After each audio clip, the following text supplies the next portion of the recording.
Buenas noches en Israel, buenas tardes, buenos días en el resto del continente. Es un gusto para CLAM el poder brindar en esta mañana esta plática que nos hará el gran favor, como siempre, Gabriel Bentasgal, de llevar a cabo el día de hoy. Como ustedes saben, Tzada Sheini, de la cual Gabriel es director, fue un esfuerzo de Maccabi Mundial y principalmente de la Confederación Latinoamericana que presidía Robi Coitorescu, y gracias a su voluntad y a su esfuerzo es que hasta el día de hoy, después de tantos años, Tzada Sheini ha sido creciendo y sigue siendo un baluarte de la información y el esclarecimiento de lo que en Israel sucede.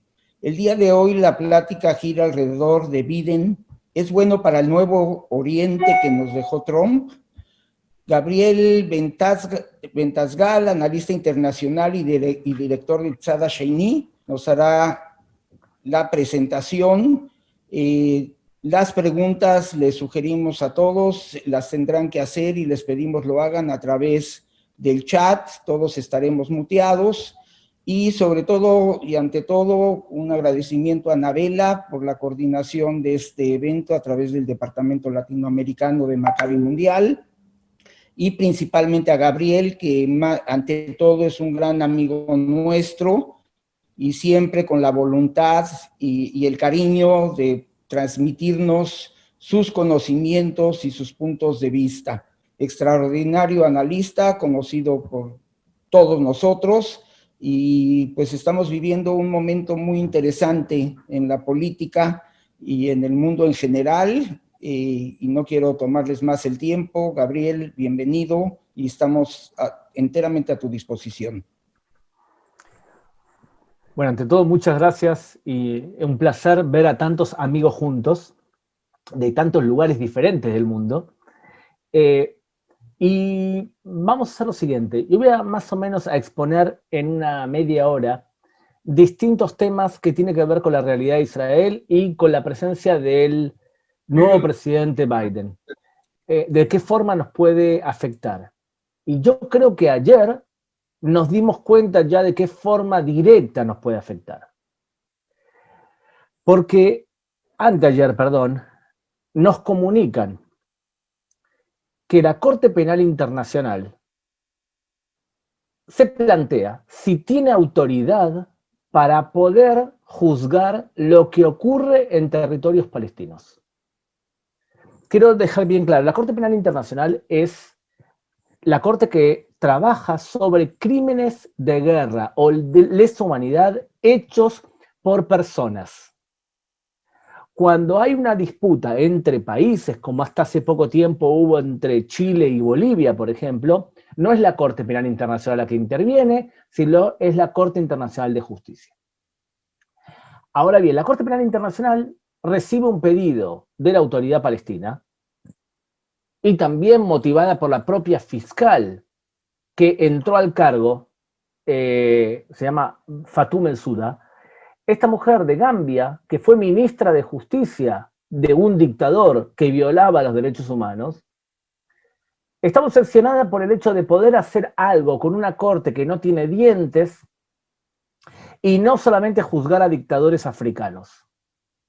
Cuando él se plantea si tiene autoridad para poder juzgar lo que ocurre en territorios palestinos, en una corte menor de apelaciones de la Corte Penal Internacional por 2-1, siendo que la justificación más importante, más seria, más larga la da el que tiene minoría minoritaria, sin duda, deciden que lo siguiente, que la Corte Penal Internacional tendría derecho de poder juzgar lo que hizo Israel en territorio de Cisjordania y Gaza en 3 temas.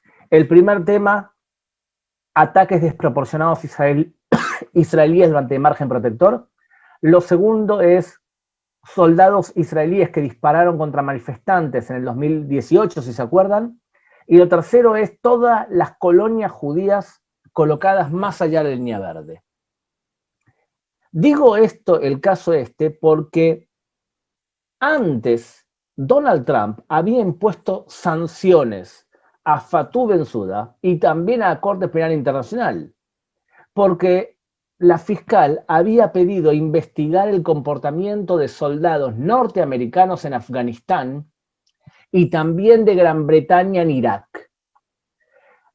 A lo cual Donald Trump dijo, señores, con mis soldados no se metan, no pueden ustedes meterse con mis soldados porque yo no firmé el Estatuto de Roma, que permite someterme a juicio y someter a mis ciudadanos a juicio, y por lo tanto no tiene autoridad para poder hacerlo. No solamente eso, revocó la visa de Fatou Bensouda para poder entrar a Estados Unidos y congeló activos de la Corte Penal Internacional de Estados Unidos. Significa que Donald Trump tenía una actitud dura ante organismos que se politizaban, como en este caso vemos la Corte Penal Internacional, y en el pasado también ocurrió lo mismo con el Consejo de Derechos Humanos de la ONU, y anteriormente también lo vimos con UNESCO. Sin embargo, el viernes pasado ocurre esto, en donde la Corte Penal Internacional dice que sí, que tiene autoridad para poder juzgar a Israel. Y también juzgar al Hamas, por supuesto. Y lo nombro esto porque quizás lo que vemos es que la Corte Penal Internacional está probando a ver si volvemos a la época de Obama. Porque hay no pocos analistas que dicen que el gobierno de Joe Biden va a ser de hecho una tercera cadencia de Obama. Y eso creemos muchos israelíes que nos puede perjudicar. Pero antes de ir a eso, saltemos ahora antes a otra cosa. Y es que nosotros por un lado estamos pasando por una época muy buena de imagen internacional, en donde todo el mundo habla bien de nosotros, cosa que es raro. Los medios de comunicación no paran de hacer entrevistas hablando bien del Estado de Israel y diciendo que el Estado de Israel es un ejemplo a seguir por la capacidad para poder vacunar a la población. Y en general, para los que han visto también muchas entrevistas que hemos dado en muchos medios de comunicación, en general los argumentos son que Israel tiene tres cosas que ha logrado hacer bien. La primera es contar con el poder adquisitivo y con los contactos políticos para poder conseguir la vacuna. Y alguno de ustedes sabe perfectamente de qué estoy hablando porque, por ejemplo, nos hablaban del caso de México, cuán difícil era conseguir vacuna suficiente para poder inocular a toda la población. El gobierno israelí lo que hizo fue, el argumento de venta fue decirle a los dueños de Pfizer y de Moderna, pero principalmente a Pfizer, ustedes tienen la posibilidad de vacunar a un país entero en cuestión de meses. Y con ese argumento ir al resto de países y decirles, existe un país que se vacunó entero, si ustedes no se vacunan es problema de ustedes y de su distribución, no de la vacuna en sí. Es un buen argumento de venta. Y lo segundo, pagar el doble. Vuelvo a decir, pagar el doble. Israel pagó más. Yo como ciudadano israelí me parece muy bueno que mi gobierno pagó más dinero por las vacunas. No tengo ningún inconveniente con eso. Tengan en cuenta, Israel empezó esta crisis con 150.000 millones de dólares de reservas. Y ahora ya estamos en 170.000 porque están comprando dólares para que el dólar suba. Porque nosotros exportamos y un dólar bajo para Israel es mala noticia. O sea que la primera pierna es tener la posibilidad de adquirir las vacunas. La segunda pierna, que es un poco más problemática, convencer a la población que se vacune. Como somos una especie de gueto pequeño, ustedes lo saben porque las comunidades somos muy parecidos, cuando una persona sufre algún tipo de problema por la vacuna, nos enteramos rápidamente todos. El primer ministro y el ministro de Salud fueron los primeros en vacunarse y eminencias médicas dijeron la vacuna es confiable, hay que vacunarse y hay cierto consenso que no hay problema con la vacuna en sí. Y todavía tenemos, hasta hace poco tiempo, teníamos más demandas de vacunarse ¿qué vacunas disponibles? Israel estaba vacunando a 200.000 personas por día. Para que tengan una idea, un país que está cerca de Israel es Chile, que vacunaba 150.000 por día. O sea que también ahí tenían un buen sistema de distribución. Lo tercero es tener un buen sistema de distribución. Y como ustedes saben, todos los israelíes estamos asegurados por una de las 4 empresas aseguradoras, en donde te quitan un porcentaje de tu sueldo y tú le tienes que dar a una aseguradora. Yo soy de Clalit, la de los trabajadores de Israel, la socialista. Mi aseguradora es la más grande del país y es la que tiene más acceso a vacunas. Incluso no solamente nosotros nos hemos vacunado ya, sino mi hija también, Galit, de 16 años, también ya se ha vacunado con la primera dosis. Ahora, hay una cantidad de población que rechaza el tema de la vacuna, o por un tema ideológico, o por un tema de fake news, o por lo que quieran, y es todo un tema como ahora, a partir de ahora, el gobierno está intentando convencer a ciertos focos de reticencia para que se vacunen. Nuestro problema principal está en la población árabe-israelí y un poco en la población ortodoxa. Y en ciertos focos de intelectuales incluso. Bueno, se están buscando varias formas de poder promover que la gente termine la vacunación, que se calcula que va a ser para más o menos marzo-abril. Y algunas de las medidas son las medidas de alguna manera técnicas, y es que el Ministerio de Salud declare a cierta ciudad roja porque se vacunó un porcentaje bajo de la población, y si la ciudad es roja, entonces pueden mantener las escuelas cerradas. En cambio, las escuelas pueden abrirse si tu ciudad es verde o incluso amarilla. Significa que quizás de esa forma se pueda presionar a la población que se vacune. La segunda es con el tema del pasaporte verde. ¿Qué beneficios te podría dar haberte vacunado? Y lo tercero es ciertos casos que todavía no se sabe si tiene sustancia legal, y es que intendentes, esencialmente el intendente de Lud, declaró que no le iba a dar servicios a ningún habitante que no se haya vacunado. De esa forma intentar presionar a la población. Pero en general nos vamos acercando a cerca de 3,5 millones de personas que se han vacunado con la primera vacuna y cerca de 2,5 millones con la segunda vacuna. O sea, va avanzando Israel en ese sentido bien.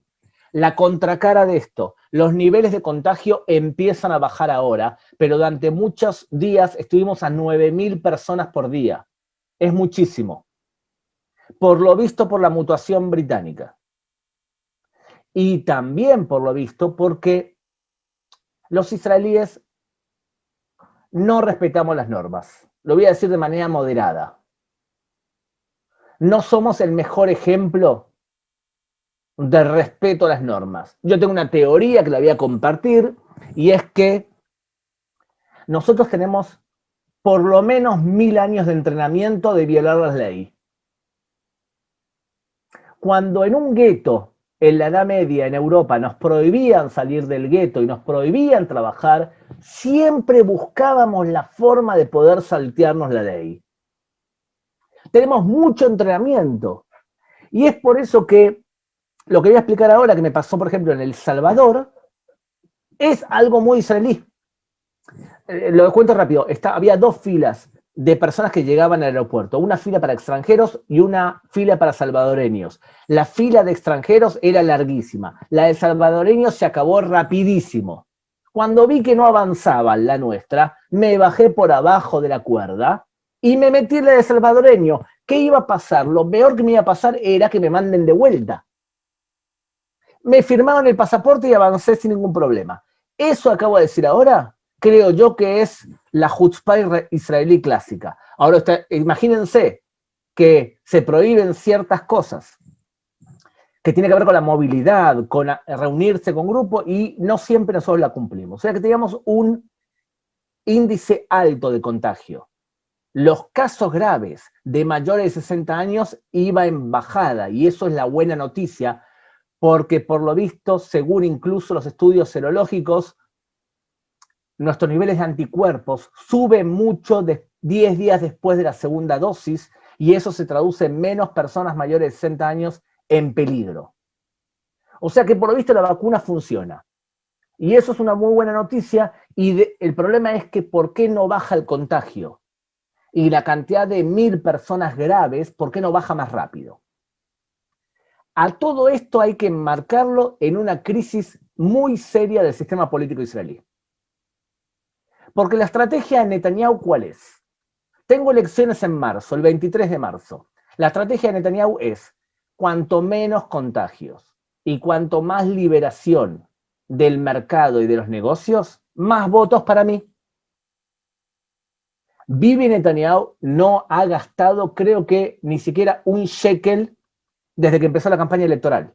Porque ¿cuál es la campaña electoral para las próximas elecciones? Ustedes ven los diarios israelíes y casi no hay publicidad de Netanyahu.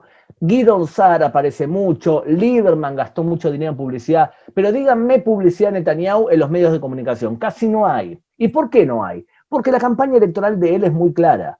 Yo les traje las vacunas, esto tiene efecto, vótenme de vuelta a mí. Por otro lado, Netanyahu sostiene su gobierno en la alianza con los partidos ortodoxos. Y justamente los focos ortodoxos son los que no están cumpliendo, y también la minoría árabe israelí, pero los focos ortodoxos los que no están cumpliendo con las restricciones y muchas veces abren yeshivot de manera como si no existiese la pandemia. Eso provoca que la oposición dice, tú no desarmas esas violaciones de las restricciones porque dependes de que el día de mañana, tras la elección, vuelvas a recibir el apoyo de los partidos ortodoxos. Todo esto está creando una especie de tendencia antiortodoxa que puede ser captada por Yair Lapid, líder del partido Yesh Atid. Uno de los factores de las próximas elecciones va a ser el tema ortodoxo y hasta qué punto cumplen las reglas en el Estado de Israel. El descontento antiortodoxo lo van a captar Lieberman y Lapid. De hecho, Lieberman está haciendo toda su campaña electoral antirreligiosa. En el pasado fue antiárabe, luego fue anti-Bibi y ahora se la agarró con los religiosos. Espero que la próxima campaña no sea en contra de los latinos, porque es lo que está de moda para Lieberman. Cada vez elige a alguien diferente. ¿Qué pasa con el gobierno israelí entonces? Parte del gobierno es paritético, significa la mitad de las decisiones dependen del Likud, la mitad de las decisiones dependen de un partido que está a punto de morir. Y ese partido se llama Cajol Labán, ¿se acuerdan? Benny Gantz.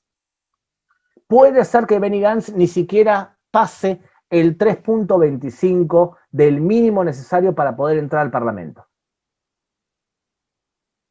Pero está en el gobierno y define la mitad de las cosas. La tendencia de Benny Gantz es abrir nuevamente y salir de las restricciones. Fue lo que exige. La tendencia de Netanyahu es cumplir lo que dice el Ministerio de Salud y mantener las restricciones. Y eso nos lleva a que para que haya restricciones cada día es una lucha campal dentro del gobierno. Cuando la población no cumple al pie de la letra las restricciones. O sea, la cara bonita de Israel hoy es el enorme éxito de la vacunación. La cara nefasta de Israel hoy es las disputas internas dentro del gobierno que llevan a que no tengamos una política lógica a la hora de tratar con la pandemia, cuando podríamos haber estado mucho mejor de lo que estamos ahora y no con 5.000 muertos como tenemos hoy. Tengan en cuenta, la peor guerra del Estado de Israel, la peor guerra del Estado de Israel fue la guerra de independencia, donde perdimos el 1% de nuestra población. 6.000 israelíes fallecieron en combate. Y nosotros tenemos ahora, salvando las diferencias, una población de 9 millones de personas, pero ya han muerto 5.000 personas. Y seguimos avanzando. No se extrañen que termine falleciendo la misma cantidad de población que nuestra guerra de independencia. Y eso para nosotros es muy grave. Evidentemente en una entrevista para televisión de algún país no voy a decir lo que estoy diciendo ahora, pero sí es grave. Podríamos estar muchísimo mejor. las elecciones del 23 de marzo son elecciones claramente pro-Bibi, anti-Bibi. Que quiero dejar bien en claro, el tema de las investigaciones en contra de Netanyahu no parece que sea un factor que determine la forma de votar de la gente. La gente ya sabe cuáles son las disputas legales en contra de Netanyahu, y entre nosotros, lo digo ahora que falta todavía un montón, las demandas contra Netanyahu tienen mucha menos carne de lo que aparentan a primera vista. No se extrañen que muchos de los demandas contra Netanyahu, esencialmente el caso 4000, caigan.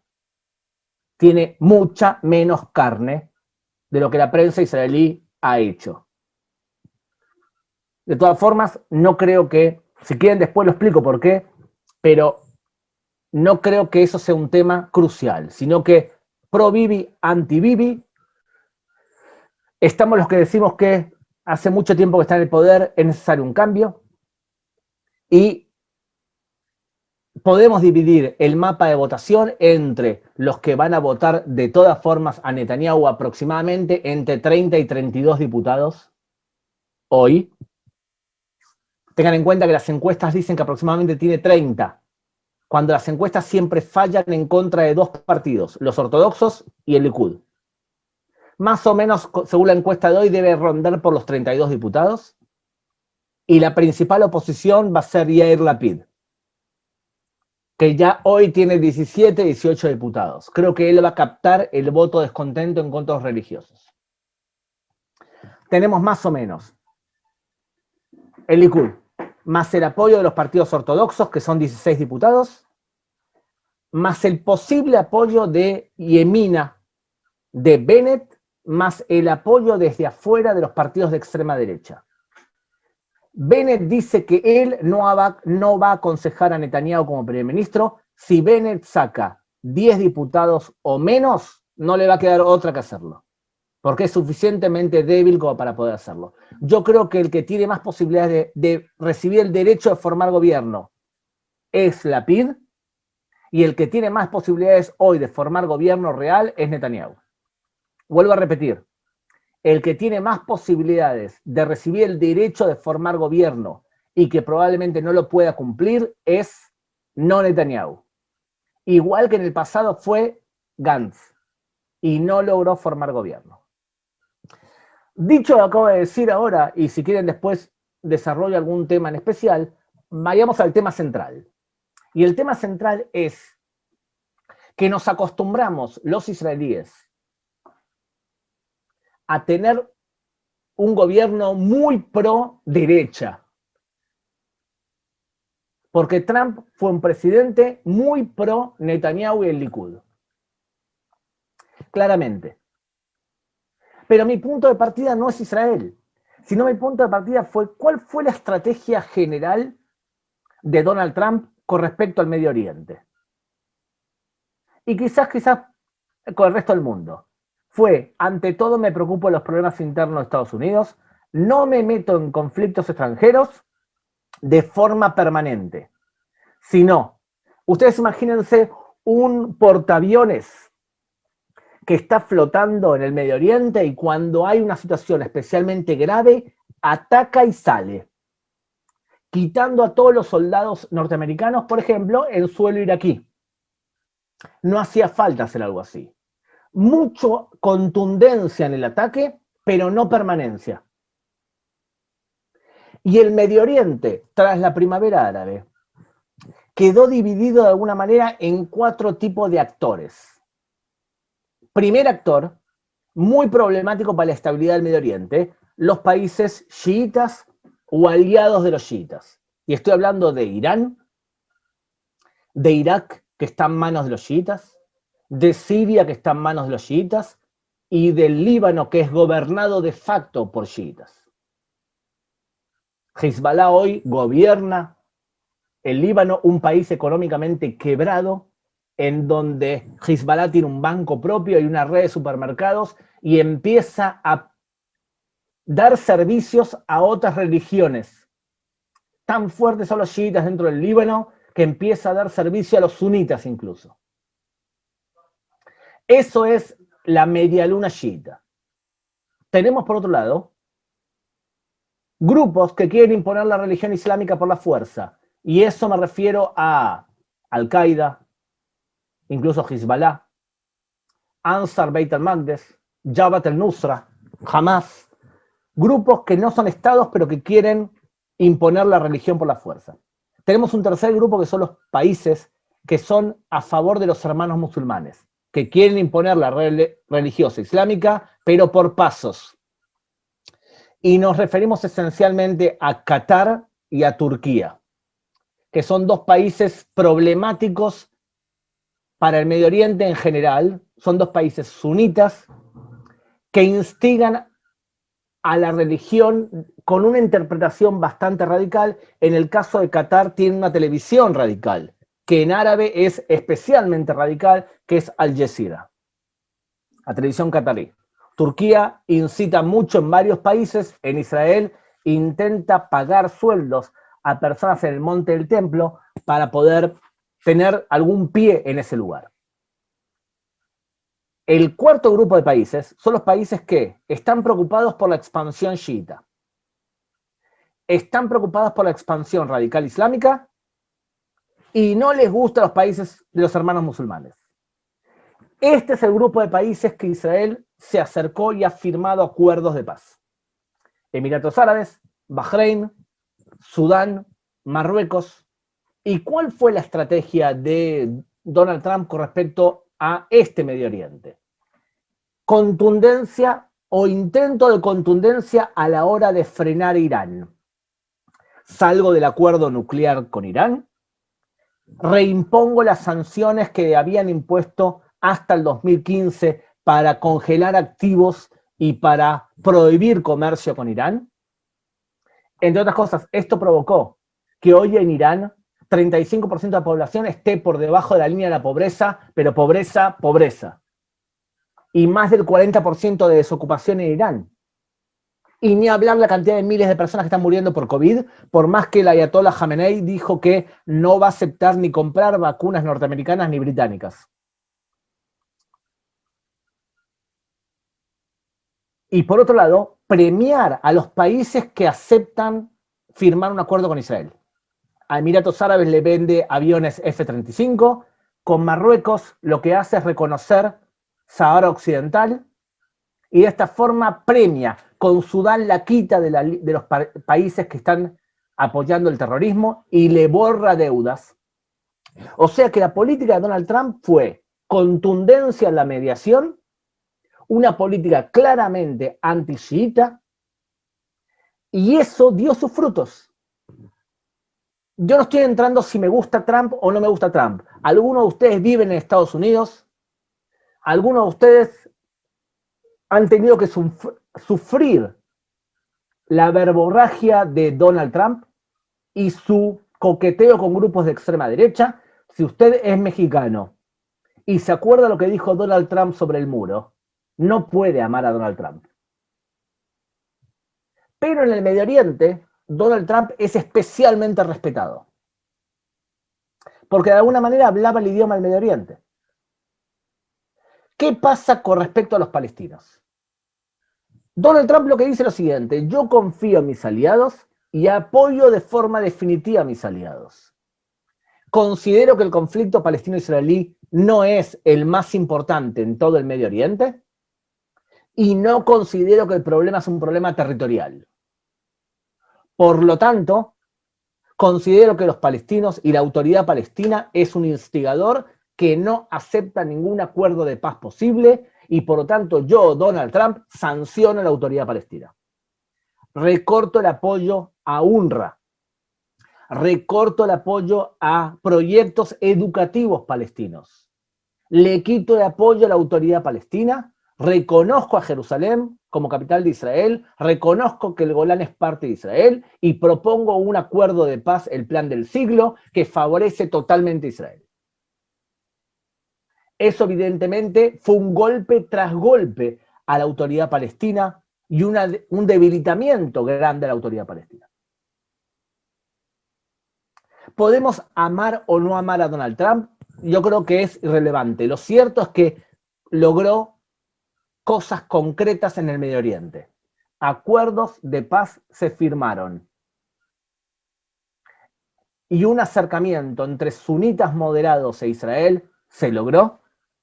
Y una debilidad de Irán también se logró. A esto agréguenle asesinatos selectivos de Qasem Soleimani, líder de la fuerza Al-Quds, hace un año, un gesto importantísimo.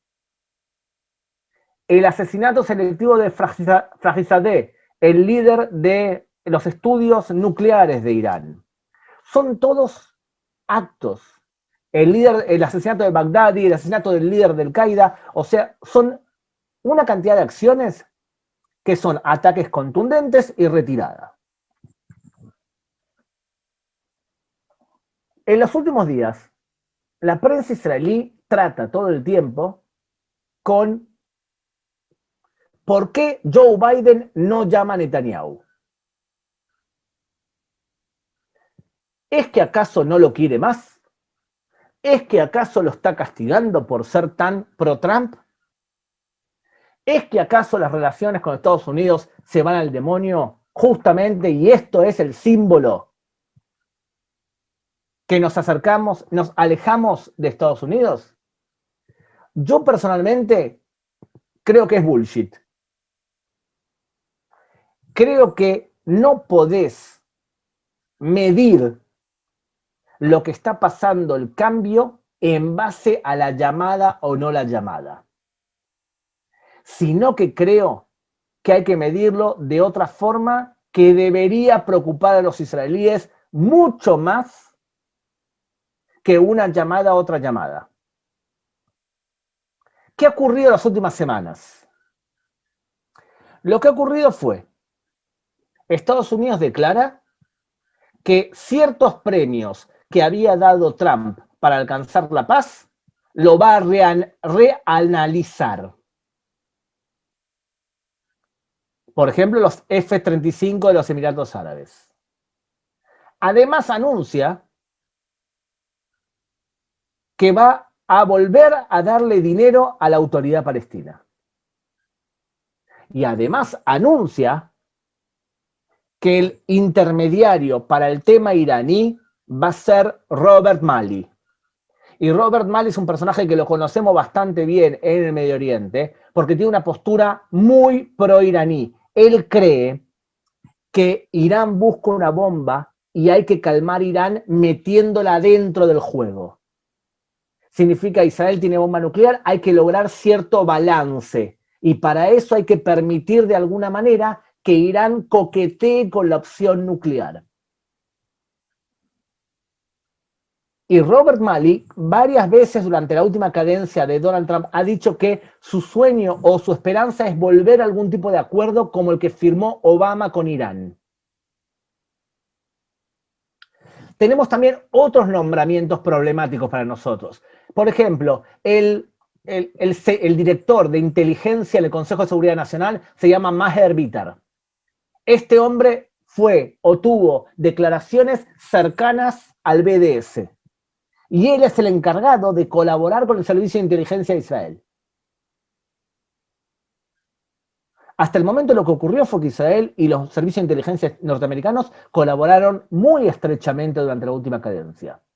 Y ahora vemos que eso puede poner en peligro. En ciertas declaraciones de Joe Biden, vuelve a cierto patrón de conducta de Obama. Por eso muchos israelíes que analizan la relación con Estados Unidos dicen que temen una tercera cadencia de Obama. Y cuando hablamos de tercera cadencia, ¿a qué nos referimos? Bueno, de la misma forma que expliqué antes de lo de Donald Trump, una cadencia de Obama es, primero, que es algo para felicitar. Yo soy un defensor de los derechos humanos y quiero que se cumplan los derechos humanos y que se respeten los derechos humanos en todo el Medio Oriente. Porque el dilema en Medio Oriente, ¿cuál era hasta ahora? Un dictador gobernante que viola los derechos humanos o una anarquía con un gobierno islamista. ¿Qué prefieren ustedes? ¿Un dictador como Abdel el Fattah al-Sisi en Egipto o elecciones libres donde ganen los hermanos musulmanes. Porque si ustedes creen que la alternativa es que haya un país liberal estilo Estados Unidos o Europa, eso es simpático no en el Medio Oriente. Entonces, lamentablemente, impulsar la defensa de los derechos humanos puede provocar que ciertos países sean castigados, como por ejemplo Arabia Saudita. Lo preocupante es que hay un país en el Medio Oriente que en forma sistemática viola los derechos humanos, que es Irán, en donde los persas someten a otras minorías nacionales. Los persas son más o menos la mitad del Medio Oriente de Irán. Someten a otras minorías nacionales y persiguen todo tipo de protesta pública. Entonces el problema es, primero, si la estrategia va a ser exportar la defensa de los derechos humanos a todo el Medio Oriente.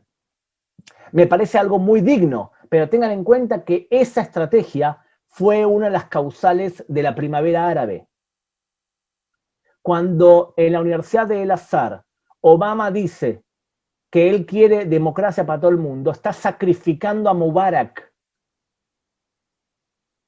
Y la gente lo entendió y Mubarak lo entendió y terminó la caída de Mubarak. Y después Obama se tuvo que ir para atrás de alguna manera. Eso fue el primer tema. El segundo tema importante es, bueno, Irán. ¿Qué hacemos con Irán? ¿Volvemos a firmar un acuerdo con Irán nuclear y volvemos al formato anterior o intentamos mejorarlo? Hace 5 minutos leí en la prensa israelí que Joe Biden acaba de decir que no va a quitar las sanciones en contra de Irán. Porque la Ayatollah Jamenei decía, primero me sacan las sanciones, me compensan por las sanciones y luego negociamos el regreso a el pacto nuclear. Quizás esa sea una buena señal. Pero ¿qué pasa específicamente con los palestinos? Si la estrategia va a ser la misma de Obama, de decir que el tema palestino es crucial para el Medio Oriente y que el problema es territorial, volvemos nuevamente a un enfrentamiento con los palestinos. Lo que ha ocurrido hasta ahora fue declaraciones diciendo que es importante terminar con el problema territorial del conflicto, y por otro lado, una declaración diciendo que Estados Unidos no va a mudar la embajada en Jerusalén. El temor para algunos israelíes es lo que dijo Alex Ioffe en un texto, y es que la técnica de Obama era adular a Israel, adular a los aliados y tomar decisiones concretas muy anti-israelíes. Adulando a Israel, felicitando a Israel, exponiéndose de forma positiva a Israel, lograba aplacar críticas internas esencialmente de la comunidad judía. Y por otro lado, tomar decisiones claramente anti-israelíes. Por ejemplo, la resolución 2334 del Consejo de Seguridad adoptada unos meses antes de irse. Lo que temen en Israel es que esa técnica dual de adular a Israel y tomar medidas negativas regrese. Y por ende regrese también una situación en donde los palestinos se sientan reforzados. Y volviendo al principio, lo que pasó con la Corte Penal Internacional es quizás una muestra de que hay personas o organizaciones internacionales que creen que podemos llegar a volver a la época Obama, y esta es una de las pruebas. Probemos a ver cómo reacciona. Si Joe Biden sale a criticar de forma contundente a la Corte Penal Internacional, puede ser que el mensaje sea: no vamos a permitir algo así. Y si no, Houston, podemos estar en problemas. Muy bien. Me parece que he hablado demasiado y Anabela dirige las preguntas.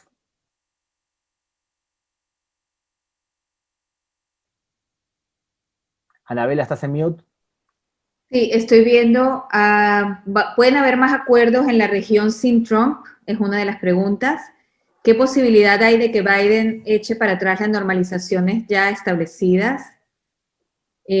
Por ahí también Sami Eppel pide, cuando tú lo estimes, quiere hablar algo sobre Fatou Bensouda, que es empleada en Venezuela. Dice un comentario más que una pregunta. En este momento el único que puede atajar a Biden precautelando el interés y la seguridad de Israel es el primer ministro Netanyahu. Eso hasta ahora son las preguntas. Por ahí preguntaron antes como que Biden en su discurso no mencionó a Israel y si eso es una mala señal. Sería una excelente señal para nosotros que Biden no se metiese en nada del Medio Oriente. Eso sería una gran señal para nosotros. Ahora bien, ¿cuál es el problema? El problema es que hace pocos días, de hecho, los iraníes hicieron una prueba con un nuevo misil llamado Suljanah, que tiene capacidad para poder portar más o menos 225 kilos de explosivos y viajar 5.000 kilómetros. O sea que los iraníes pueden, con ese misil, que es mucho mejor, atacar a Gran Bretaña desde Irán. Ahora bien, lo que acaban de hacer los iraníes es una muestra de valentía y de medir hasta qué punto Biden los va a atacar o aplacar. Ahora bien, ¿con quién nos quedaría firmar un acuerdo claro? Con el país que de hecho tenemos un acuerdo claro, que es Arabia Saudita.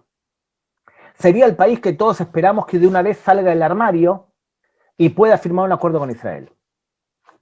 Yo el temor que tengo es que muchos países árabes que con Trump hubiesen firmado un acuerdo con Israel, vean ahora que no pueden confiar en la principal potencia del mundo. Igual que en el pasado no pudieron confiar en Obama. Ahora imagínense que ustedes son un país del Medio Oriente y la alternativa es recibir el apoyo de Trump, acercarse a Israel y tener una cobertura en contra de Irán. De pronto la principal potencia del mundo se retira y se acerca a Irán. Yo temo que una actitud así pueda incluso alejar los acuerdos que Israel firmó con algunos países. De hecho, en los últimos días estoy viendo artículos de la prensa árabe donde critican a Emiratos Árabes por haber sido el primero en firmar la paz con Israel. O sea que me preocupa el hecho que países árabes que podían haberse acercado a Israel sientan que la principal potencia del mundo se aleja e intenten buscar un acercamiento con Irán para salvarse ellos, alejándose de Israel. La preocupación, creo yo, es seria. Con respecto a si Netanyahu debe ser el primer ministro, mi postura es: yo voté en el pasado a Netanyahu, no lo voy a votar ahora, principalmente no porque crea que es un tan malo primer ministro, sino porque creo que tiene que haber una rotación en el poder. Y de la misma forma que les digo eso, creo que no hay carne para poder llevarlo a juicio y que hay mucho ahí manipulación de la fiscalía ayudada por los medios de comunicación. Pero me parece, intuyo que va a volver a imponerse como primer ministro.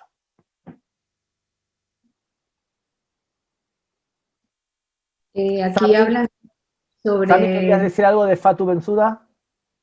Yo le puedo dar la palabra a Sami. Un minutito. Sami, ¿te puedes desmutear? Ok, gracias. Gabriel, muy interesante que hayas mencionado a Fatou Bensouda en el tema que está en el tapete hoy en día, que es el regreso de esta amenaza de la Corte Penal Internacional de llevar a juicio a soldados israelíes, no solamente a dirigentes, sino a soldados israelíes.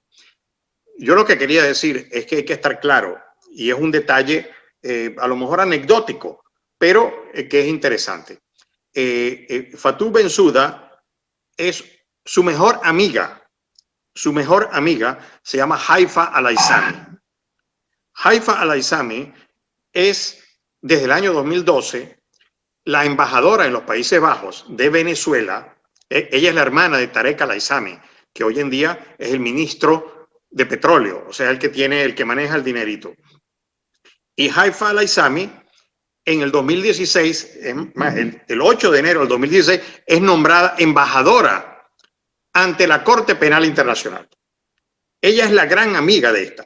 En un website que se llama Anonymous Venezuela, que tiene 525,000 seguidores y que normalmente provee buena información, hay información sobre la corrupción, el dinero que Haifa al-Aizami le provee a gente en la Corte Penal Internacional. Entonces, es casi lógico que esta señora, que viene, como dices tú, de Gambia, de defender a dictadores terribles, pues bueno, ¿cuál es el problema de ella de por dinero estar ahora del lado de los, digamos, del lado contra Israel? Entonces, esa es una situación muy grave y bueno, es bueno que por lo menos Biden dijo que rechazaba las declaraciones de Bensouda, porque Biden lo dijo. Sammy, lo que dijo Biden fue que veía con mucha preocupación. ¿Está bien? Ok, exacto, con preocupación. Estados Unidos no es parte tampoco de la Corte Penal, ¿ok? Tampoco lo es Israel. Pero eso no quiere decir que si en algún momento ocurre una resolución de la Corte Penal, no puedan, por ejemplo, detener a un soldado. No tiene que ser a un dirigente, a un soldado, a ti mismo. Te pueden algún día detenerte en otro país porque ella te acusó. Eso era todo. Gracias. Muy bien, de todas formas, yo creo que el proceso de la Corte Penal Internacional es largo todavía y Fatou Bensouda termina su cadencia ahora en verano. O sea que el próximo fiscal puede ser que sea mucho más suave y el gobierno de Israel está intentando movilizar a los aliados para que le digan claramente a la Corte Penal Internacional que es un problema. Se puede apelar también porque la corte que decidió algo así es una corte baja, o sea que me aconsejaría por ahora non calentarum, largo vivirum. Lo que sí me queda claro es que es otra muestra del proceso de lucha legal en contra de Israel. Para los que me escucharon en otros lugares, ya varias veces explico que hay varias formas de luchar en contra de Israel. Una de ellas es la lucha legal, otra es la mediática, otra es el BDS, otra es reescribir la historia, la cleptohistoria, otra es la lucha dialéctica, decir que Israel es un estado nazi o que hace apartheid, y otra es la lucha física. O sea que es otro eslabón más de la lucha legal en contra de Israel. Anabela. Aquí pregunta, ¿qué posibles nuevas alianzas de peso puede realizar Israel, por ejemplo, con China? También preguntan, ¿qué opinión tienes sobre Biden al remover a los hutíes de la lista de terroristas en Yemen? Bueno, justamente creo que todavía no lo hizo oficial, pero es otra muestra que creo que es la misma política. Sería bueno que revisen los textos escritos por justamente Robert Malley con respecto a su relación con Irán, porque la estrategia de él es, en vez de sancionar a Irán y presionar a Irán, la estrategia de él es meter a los chiitas dentro del juego político, darles poder y de esa forma querer calmarlos. Es una onda apaciguamiento Chamberlain. Lo de los hutíes forma parte de eso. Ahora bien, yo creo que Israel tiene enormes oportunidades y sinceramente creo que estamos pasando por una buena época. Incluso en la época de la pandemia, muchos países se han visto mucho más afectados que Israel desde el punto de vista económico. Porque, entre otras cosas, buena parte de nuestra producción no necesita lugar físico. La tecnología israelí está basada en desarrollar cosas sin necesidad de estar en un lugar. Lo que pasó con la pandemia fue que nos aceleró el tema de trabajar desde casa. Nosotros en Natsal Yení fuimos unos pioneros porque nunca tuvimos oficina. Siempre trabajó cada uno en su computadora, o sea que somos unos pioneros pre-COVID.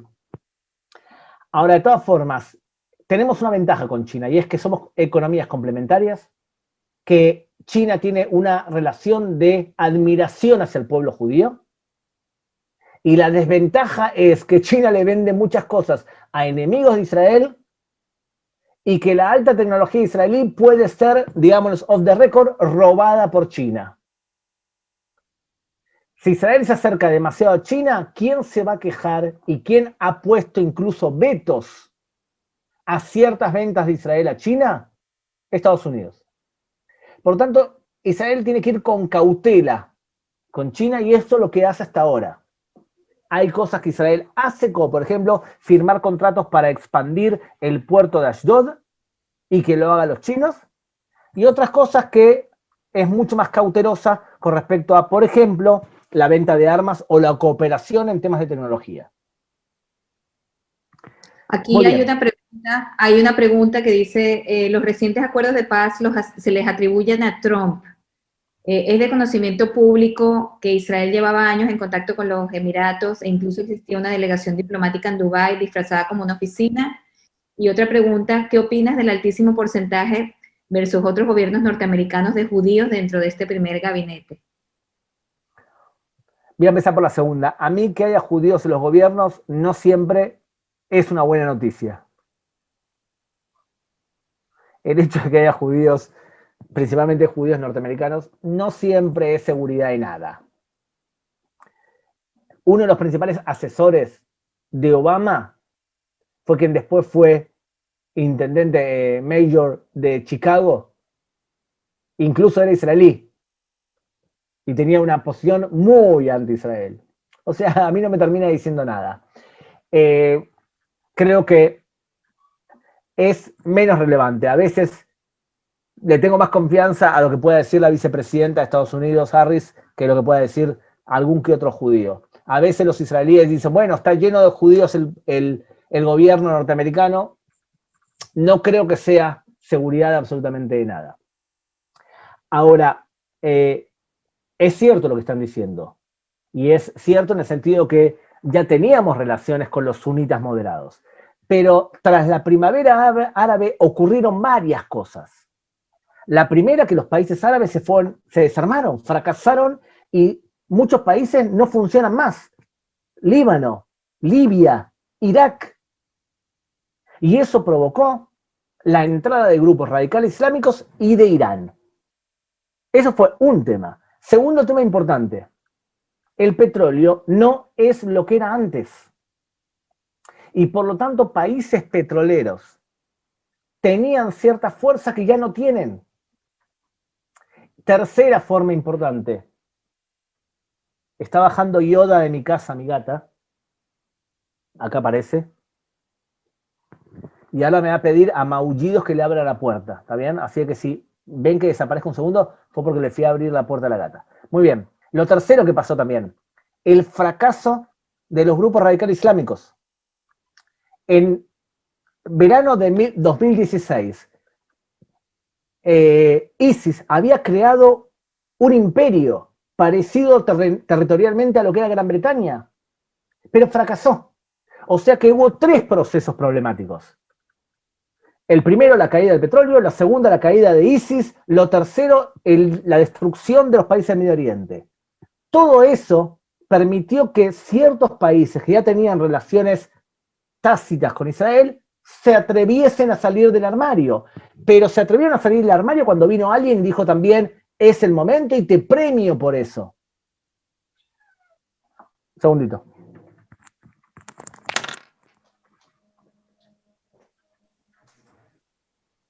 Pueden seguir haciendo sus preguntas por el chat, yo se las hago llegar a Gabriel. Muy bien. Gaby, aquí tenemos otras preguntas. ¿Por qué los países del pacto con Irán no mencionan nada de cómo Irán quiere a toda costa mantener un cordón potencialmente agresivo para Israel? A nadie le gusta la horrible personalidad de Trump, pero rompió muchos paradigmas en el Medio Oriente y otros lugares, abriendo la puerta a la legitimidad de tratados de paz y cooperación con Israel en el Medio Oriente. Rompió el chantaje palestino, que siempre dice no a todo, que usan muchos países. O devuelve los territorios a la autoridad palestina o no hablamos contigo, Israel. Que equivale a suicidio físico de Israel. ¿Qué piensas? También preguntan sobre Blinken y de que Biden haya adoptado el IRA. Bueno, después te pregunto el resto. Con respecto a lo que Estados Unidos haya adoptado el IRA, hay no pocos israelíes que lo toman como ejemplo de esa política que dije antes dual. Y es hablar de forma positiva sobre Israel, pero por otro lado tomar ciertas medidas negativas, que algunas de ellas graves. Obama tomó medidas muy positivas con respecto a Israel, como por ejemplo firmar un acuerdo por 10 años para darnos 40.000 millones de dólares para poder desarrollar nuestra capacidad militar. Y paralelamente a eso, nos ubicó en una posición problemática en la arena internacional.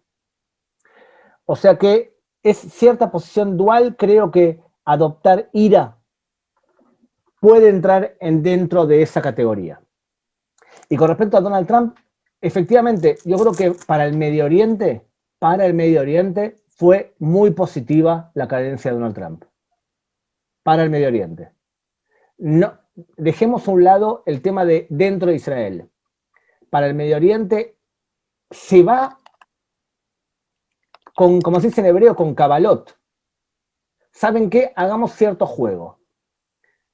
Barack Obama, a los 9 meses de su cadencia, recibió el Premio Nobel de la Paz. Donald Trump terminó su cadencia con 4 acuerdos de paz importantes. ¿Quién se merece de los dos más el Premio Nobel de la Paz?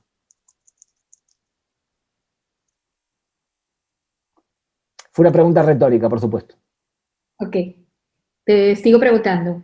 ¿Israel tendría condiciones militares y económicas para sustentar solo una guerra contra Hezbollah e Irán? Blinken y Dan Shapiro y su influencia sobre Biden y su política en el Medio Oriente. ¿Qué opinas de Kamala Harris? A ver, vamos, si les parece bien, Aviv Kojavi, jefe del Estado Mayor del Ejército, dio un discurso hace pocos días, dando a entender que daba órdenes para que el ejército israelí se preparase para algún tipo de operación. El problema que tenemos con Irán es que no tiene concentrado todo en un solo lugar como lo tenía Osirak en Irak, o como lo tenía en al sur, Siria, sino que tienen varios lugares diferentes. Por otro lado, uno de los problemas que tiene Irán es su enorme capacidad misilística comparado con otros países del Medio Oriente, que es complicado poder destruir todo eso. Y lo tercero es, que es más importante, tiene centrifugadoras de clase 6, que puede centrifugar uranio muchísimo más rápido de lo que podía hace 5 años. Esos fueron uno de los agujeros que dejó el acuerdo entre Obama e Irán. Darle la posibilidad de poder enriquecer uranio mucho más rápido, con mejores centrifugadoras.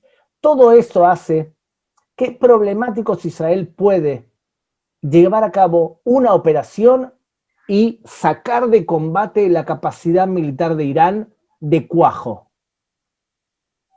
Lo veo problemático. Los militares israelíes dicen que sí le puede hacer un daño sustancial a Irán. Si eso logra retrasar el desarrollo nuclear iraní, es buena noticia. Entre paréntesis, el asesinato de Fakhrizadeh también es una gran noticia si quieres retrasar la capacidad de poder armar bombas nucleares. Y con respecto a Dan Shapiro, de alguna manera era un manifestante de la política de Obama. Blinken, por ahora, llevó a cabo una declaración en donde decía que temía que Irán esté más cerca del desarrollo nuclear y que eso ponía en peligro realmente, de alguna manera, el acuerdo nuclear. Hoy nos enteramos de lo que dijo Biden. Yo, como vuelvo a repetir, me parece que sería sano para nosotros ver con cautela lo que va a hacer Biden. Por ahora hay israelíes que dicen está volviendo claramente a la política de Obama. Otros israelíes sugieren esperar y ver. Algunos israelíes se divierten con el hecho de que Biden todavía no habló con Netanyahu por teléfono. Aquí dicen que cambiaste de opinión en charlas anteriores sobre el valor que tenían los acuerdos que ha firmado Trump, porque los países no tenían conflicto con Israel. y ahora como que cambiaste de opinión, según leo acá. Bueno, no. Dicen aquí, ante alguna actual acción militar de Israel contra Irán, ¿cuál sería la posición de Estados Unidos? Es complicado. Es complicado saberlo porque no sabemos cuál es el momento. O sea, yo les quiero hacer una pregunta. ¿Escucharon alguna vez lo que es la doctrina Begin? Menachem Begin en el año 81 dice lo siguiente: si un país tiene acceso a material nuclear con fines militares y anuncia su deseo de destruir Israel, Israel debe atacar a ese país. Y la doctrina Begin la vimos en el ataque a Osirak y también la vimos en el ataque de Israel a Siria. Me cuesta pensar que un primer ministro israelí, no importa quién sea, si sabe que Irán mañana tiene la posibilidad de armar su primera cabeza nuclear y que lo está haciendo, me cuesta creer que un primer ministro no va a atacar a Irán. Me cuesta creerlo. Pero justamente, ¿cuál va a ser la posición de Estados Unidos? Depende. Hoy por hoy la situación de Estados Unidos es intentar retornar al acuerdo nuclear con Irán de alguna manera mejorado. Esa es la posición por ahora, es una posición diplomática. La obligación de Israel y lo que escuchamos de Aviv Kojavi fue: tenemos que armar una alternativa militar para eso.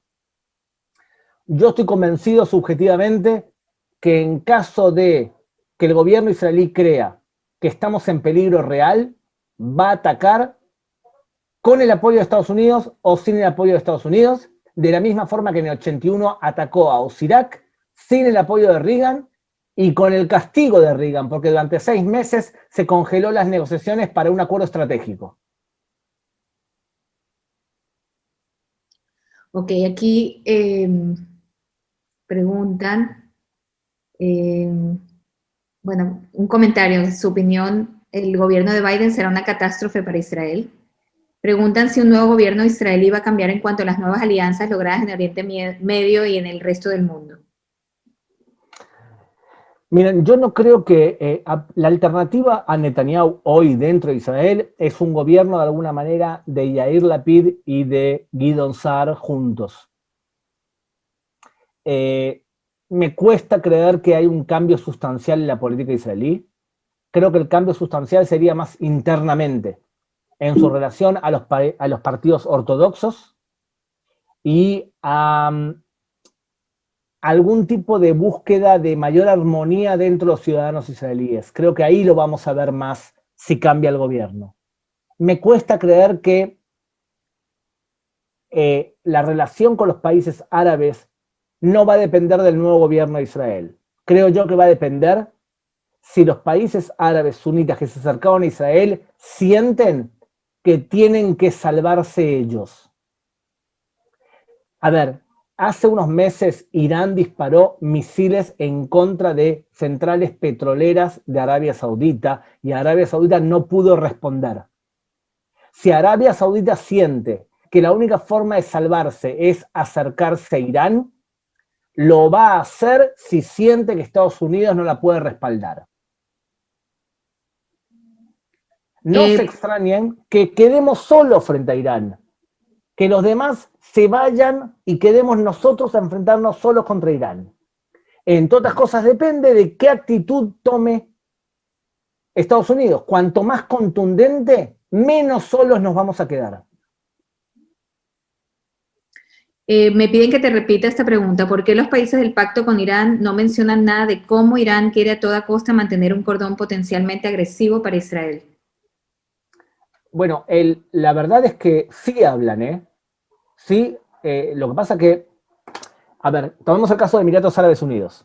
Tenemos miles de personas chiitas viviendo en Emiratos Árabes Unidos. Tomemos otro caso, Bahrein. La población de Bahrein, el 80% es chiita. ¿Con quién firmamos un acuerdo nosotros de paz? ¿Con el pueblo de Bahrein? No. Con la dirigencia sunita que está apoyada por Arabia Saudita. Si se acuerdan, en la primavera árabe hubo manifestaciones de chiitas en contra del gobierno de Bahrein que fueron sofocadas por la intervención de Arabia Saudita. Entonces yo no creo que ningún país que firmó un acuerdo con nosotros, esencialmente no ni Bahrein ni Emiratos Árabes Unidos, van a hacer demasiado espamento en contra de Irán cuando pueden lograr lo mismo en silencio. Fíjense, hace poco tiempo nos enteramos que Netanyahu tuvo un viaje relámpago a Emiratos Árabes, ¿se acuerdan? ¿Para qué fue? Muy bien. Anita. Sí, dicen, Netanyahu es maravilloso representando a Israel ante el mundo, su idioma, su carisma, etcétera. ¿Qué piensa de proponerle a Netanyahu quedarse como ministro del Exterior con cualquier coalición como paso para preparar su inevitable salida del poder? Uno de los problemas que tiene Netanyahu es que él cree que no hay nadie más inteligente que él. Y que él sacrificó su vida cuando él podría ser millonario y sacrificó su vida al servicio del Estado de Israel y por lo tanto, Magia li, significa me lo merezco. El problema es que parte de los argumentos de él son ciertos, ese es el problema. Porque si vos comparás la capacidad política y retórica de Netanyahu con el resto de los jugadores de la política israelí, miren, yo como Janij de Begin siempre pensé que no había un orador mejor que Menachem Begin en el pueblo judío de los últimos 100 años. Me parecía fantástico hablando, incluso su sentido del humor. Creo que Netanyahu habla mucho mejor que Begin, que es mejor orador y que realmente hay ciertas cosas que hizo Netanyahu que vale la pena felicitar. Yo sé que esto es un tema problemático, porque Netanyahu logra lo mismo que Bolsonaro, que Trump y que Cristina Kirchner. La gente cuando habla de estas personas pierde el norte. La gente se transforma en hincha de fútbol. Ustedes ven los posteos completamente o pro Bibi o anti Bibi, no hay punto medio. Son hinchas de fútbol. Y la verdad es que hay cosas que Netanyahu ha hecho bien y hay cosas que Netanyahu ha hecho mal, cosas que ha hecho bien. Económicamente el país está mucho mejor que cuando él comenzó y él ha convencido al mundo que Irán es un problema. Y eso hay que decirle. ¿Qué ha hecho mal? La alianza con los partidos ortodoxos es un problema, tanta dependencia. La forma de hablar a veces muy agresiva con ciertos sectores. La retirada de Israel de los servicios de apoyo a las clases más pobres. Tiene ciertos problemas. Y principalmente entre nosotros, off the record, no creo que se casó con la mujer más tranquila del Medio Oriente. Y entonces, no es blanco y negro. Yo considero principalmente que su cadencia terminó porque considero que son muchos años en el poder y eso no es bueno para nadie que ame la democracia. Así es. A pesar del temor que el gobierno de Biden de alguna forma retome lo que Obama dejó, tal vez la división tan grande que hay en Estados Unidos podría ser de alguna forma beneficiosa para Israel. Sin duda. Lo que rezo yo y otros israelíes más es que Joe Biden se dedique a los problemas internos que tiene su país.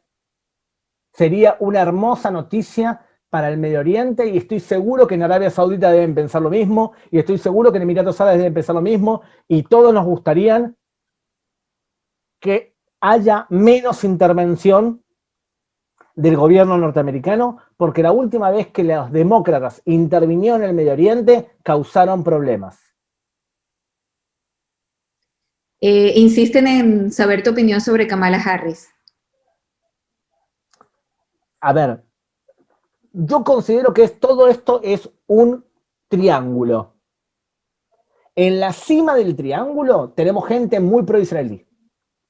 Kamala Harris y Joe Biden para mí son pro-Israel. Y a medida que ustedes van bajando del triángulo, llegan a un estatus donde hay gente pro BDS, tanto en el gobierno como en el parlamento, como el Congreso. Considero que la dirigencia del pico, o sea, de presidente y vicepresidente, son muy pro-israelíes, claramente tienen un prontuario de ser pro-israelíes. Joe Biden es mucho más pro-israelí de lo que era Obama, y creo que conoce mejor el Medio Oriente de lo que conoce Obama, pero nuestro problema es que en una administración como la norteamericana, no siempre todo lo que decían en la cúpula es lo que realmente se ejecuta. Fíjense, durante años tuvimos un enorme problema en el Departamento de Estado. Enorme problema. O sea que, eso. Ok. Y creo que ya la última pregunta, siendo las 8:16 aquí en Israel, si hay alguna idea o predicción de quién será el próximo embajador de Estados Unidos en Israel. No he escuchado. No se sabe. No he escuchado. Okay. Entonces, siendo las 8:16 de la noche, le quisiera dar la palabra al señor Benny Speckman, presidente de CLAM desde México, para que nos salude y agradecerles a todos por su asistencia a esta excelente charla. La enviaremos por los mismos espacios que recibieron la publicidad para que la puedan también disfrutar personas que no pudieron participar el día de hoy. Adelante, Benny. ¿Podrías, por favor, borrar la parte de la gata? Porque imagino que debía estar bajando por la escalera de atrás. Tú mismo lo vas a borrar, tranquilo. Gabriel, nuevamente, muchísimas gracias por tu claridad y contundencia, como siempre, en estos temas de análisis y de esclarecimiento. Sé que no será, que seguiremos viéndonos en esta plataforma y explotando lo positivo que la pandemia nos ha dejado, que es acercarnos a través de la tecnología y de este instrumento como el Zoom. Agradecerle también a Anabela, a Chada Sheini, a Roby Coitorescu, a Maccabi Mundial por todo el apoyo y para estos encuentros. Y a todos ustedes por su participación, por dedicarle un espacio en este domingo de confinamiento a una situación que a todos nos atañe y que a todos nos interesa. Un abrazo para todos, un gran saludo y muchísimas gracias.